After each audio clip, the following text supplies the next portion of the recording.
Guys, বৃষ্টি ভেজা দিনে আরো একটি নতুন রেসিপি নিয়ে আসলাম। আজকে আমরা পায়া খাবো। প্রথমে গরম তেলের মধ্যে পেঁয়াজ কুচিগুলো দিয়ে দিলাম। তারপর একটি সানের বায়া মশলার প্যাকেট নিয়ে নিলাম। প্যাকেটের হালকা মশলা এর মধ্যে দিয়ে প্রথমে পেঁয়াজগুলোকে ভালো মতো ভেজে নিলাম। তারপর দিয়ে দিলাম আদা বাটা, রসুন বাটা। এরপর প্যাকেটের বাকি মশলাগুলো এর মধ্যে দিয়ে ভালোভাবে একে মিক্স করে নিলাম। তারপর পানি ঝরতে দেওয়া হাড়গুলো এর মধ্যে সুন্দর মতো সাজিয়ে দিলাম।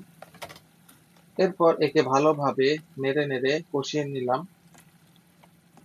ভালোভাবে কষানোর পর একে দীর্ঘ সময় জাল দিয়ে রেখে দিলাম।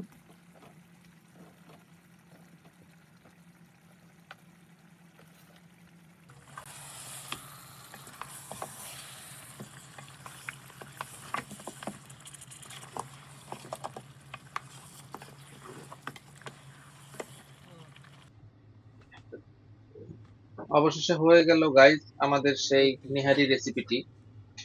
দেখুন, দেখতেই খুব আকর্ষণীয় এবং মজাদার মনে হচ্ছে।